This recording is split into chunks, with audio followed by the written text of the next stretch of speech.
Hello everyone, my self Sonu Hardman और आज हम बात करने वाले हैं ज्यामिति के ऊपर।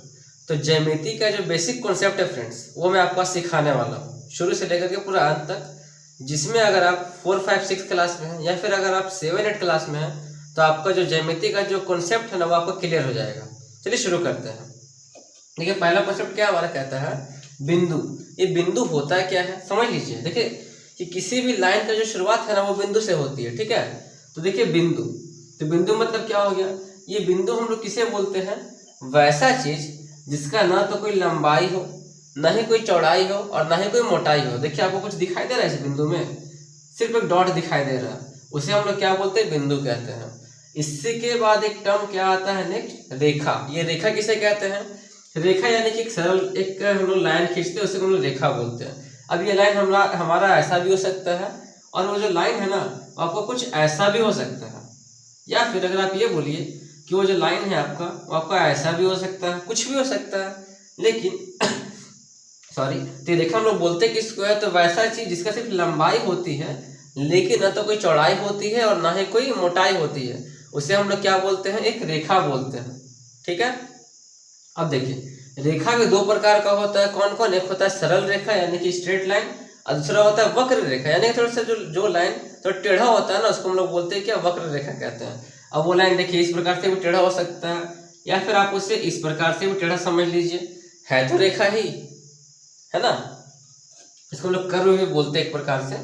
अब देखिए थर्ड नंबर पे हमारा टॉपिक क्या आता है, कोण। ये कोण क्या है भाई, तो जब दो, सुनिए ध्यान से, मैं लिखा नहीं हूँ इसलिए मैं आपको सिर्फ बता रहा हूँ कि दो रेखाओं के मिलने से जो झुकाव पैदा होता है उसे हम लोग क्या बोलते हैं, कोण कहते हैं। मान लीजिए कि एक रेखा मेरा इस प्रकार से है और एक रेखा मेरा इस प्रकार से है और दोनों आपस में इस जगह पे मिला हुआ है, तो ये दोनों रेखा जिस जगह पे मिला हुआ है, ठीक है, वहां पे जो कोण बन रहा है, वहां पर जो झुकाव पैदा हो रहा है, यहाँ इसी को हम लोग क्या बोलते हैं, कोण बोलते हैं, ठीक है। यानी दो रेखाओं के मिलने से जो झुकाव पैदा होता है उसको हम लोग कोण बोलते हैं, ठीक है। अब देखिए इस कोण के भी 3 रूप है, कौन कौन। पहला रूप क्या है, न्यून कोण। न्यून कोण किसको बोलते हैं, अगर किसी दो रेखाओं के मिलने से जो कोण बन रहा है वो कोण अगर 90 डिग्री से कम हो, क्या हो, 0 से बड़ा हो और लेकिन 90 से कम हो, तो उससे हम लोग बोलेंगे न्यून कोण, ठीक है। अगर वो कोण 90 डिग्री के बराबर हो, ठीक है, 90 डिग्री के बराबर हो, अगर वो 90 के बराबर होगा तो क्या बोलेंगे उसको हम लोग, समकोण बोलेंगे। क्या बोलेंगे, समकोण। और अगर वो 90 से बड़ा हो जाए, ठीक है, वो अगर जो कोण है वो 90 से बड़ा हो जाए, सॉरी, वो कोण जो है अगर 90 से बड़ा हो जाए लेकिन 180 डिग्री से कम हो जाए, उसको क्या बोलेंगे, अधिक कोण बोलेंगे, ठीक है फ्रेंड्स। आपको इतना समझ में आ गया। अब बढ़ते आइए कुछ टॉपिक के बाद। अब ये देखिए फ्रेंड्स क्या हमारा नेक्स्ट टॉपिक, श्रोजु कोण। देखिए यहाँ पे 4 टॉपिक मैंने आपके सामने लिया है कि श्रोजु कोण, पुनरिक्त कोण, कोटिपूरक कोण और समपूरक कोण। तो श्रोजु कोण क्या हो जाएगा, तो अभी तक हम लोगों ने क्या देखा था, समकोण। समकोण में क्या था, जो 90 डिग्री के बराबर हो।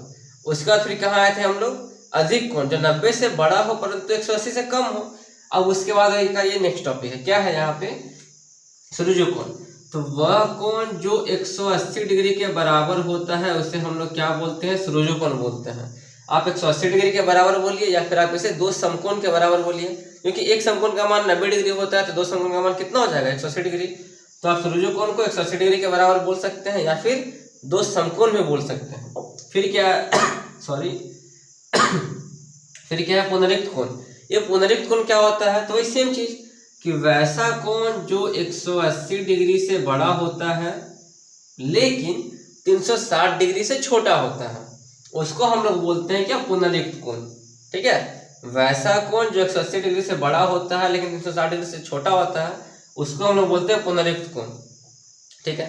तो क्या मैं आपसे पूछता हूं, तो क्या 270 डिग्री जो ये एंगल है क्या ये पुनरिक्त कोण है, तो ये ऑफकोर्स पुनरिक्त कोण है। क्यों, क्योंकि ये जो एंगल है वो आपका 180 डिग्री से बड़ा है लेकिन 360 डिग्री से छोटा है, ठीक है। आगे बढ़ते हैं। अब देखिए क्या कोटिपूरक कोण किसको बोलते हैं। देखिए हम लोग जो ज्योमेट्री में पढ़ने वाले हैं ना वो इसी 2 टॉपिक के ऊपर पढ़ने वाले हैं स्पेशली, क्योंकि ये 2 टॉपिक जो खतरनाक है। थोड़ा सुनने में क्या है, ये थोड़ा डाउट सा लगता है लेकिन हिंदी में बहुत अच्छा है। क्या है, कोटिपूरक कोण। यदि दो कोणों को मिला करके जब हमारा एंगल कितना आ जाए, 90 डिग्री आ जाए, ठीक है। मान लीजिए कि हमारा कोण अल्फा दूसरा बीटा है, दोनों मिलाकर के अगर हमारा 90 डिग्री आ जाता है उसको क्या बोलते हैं, कोटि पूरक कोण बोलते हैं। इतना याद रखिएगा। यदि दो कोनों को मिला करके हमारा जो एंगल है वो 90 डिग्री आ जाए तो उसमें जो एक कोण होगा ना वो दूसरे कोण का क्या हो जाएगा, कोटि पूरक कोण कहलाएगा। उसी हिसाब से संपूरक में क्या हो जाएगा, संपूरक यानी 180 डिग्री। तो यदि दो कोनों का जो योगफल है वो अगर 180 डिग्री हो जाए तो उसमें जो हमारा एक कोण है ना वो दूसरे कोण का क्या हो जाएगा, संपूरक कोण हो जाएगा।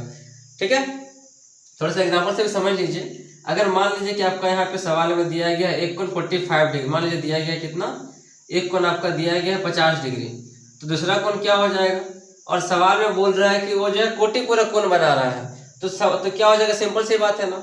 जब कोटि पूरक कोण बना रहे हैं यानी कि दोनों मिलाकर के 90 डिग्री होना चाहिए। जिसमें मेरा एक कोण दिया गया 50 डिग्री तो दूसरा कोण क्या होगा, यानी 90 - 50 यानी 40 डिग्री हो जाएगा। तब न जाकर के ये बनेगा हमारा कोटि पूरक कोण। उसी प्रकार से आपका मान लीजिए यहाँ पर आपको दिया जाएगा एग्जाम्पल में कि 110 डिग्री एक हमारा कोण दिया गया है और दोनों कोण मिलाकर के बना रहा है 180 डिग्री का, तो दूसरा कोण क्या हो जाएगा भाई। तो हमको पता है कि संपूरक कोण बना रहा है तो उसमें एक कोण दिया 180 डिग्री, सॉरी 110 डिग्री, तो कम कितना है 180 से, यानी 70 डिग्री कम है, तो दूसरा कोण हमारा क्या हो जाएगा, 70 डिग्री हो जाएगा। ठीक है, अब बढ़ते हैं अगले टॉपिक के तरफ। अभी हमारा थोड़ा सा टॉपिक और बचा हुआ था फ्रेंड्स, त्रिभुज के ऊपर। इसमें क्या बोल रहा है, त्रिभुज किसे बोलते हैं पता ही होगा आपको, नाम ही है क्या, त्रिभुज। त्रि यानी 3 होता है, यानी 3 होता है। अच्छा ये रेड पेन है। त्रि यानी 3 हो गया, और भुज यानी क्या, भुजा।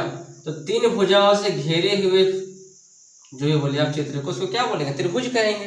ठीक है, ABC।